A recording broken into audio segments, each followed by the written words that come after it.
slow motion march. So I'm gonna pick up a heavy weight. It needs to be heavy enough that you have to sort of fight to keep yourself upright. And I'm gonna show you a way to do that if you only have light weights in a second. So I'm gonna hold this weight. I'm keeping my shoulders square, my hips square.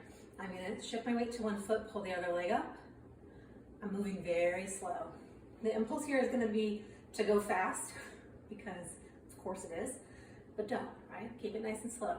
Try to find that moment of balance at the top of each march. And what you're gonna wanna do is do half with the weight on one side and half with the weight on the other side. So you'll switch sides to do the rest of the set.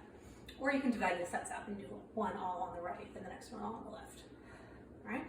So you can do this with a dumbbell, right? You have a dumbbell that's heavy enough to give you a little bit of a challenge here, so that as you're holding it here and not letting it work here, pull you down here, these muscles in the side of your body are working as well.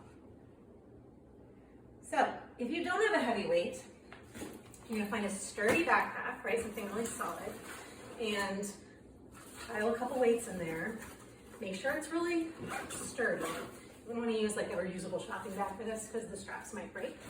And now you have a heavy weight, right? So you have this heavy weight. You could also do this with a jug of laundry soap or a big jug of water, something along those lines. Anything that's heavy, you can hold at one side, remembering that you're going to switch halfway through, right? Now, the other thing you can do to this is if you want a little extra challenge, you have a band like this, you can combine them, all right? Always picking up your weight in a nice, safe, deadlifty way and not just yanking it off the ground. And now you have this additional bit of resistance, which is quite challenging to maintain your balance through. So, give this a shot, whichever way seems right for you.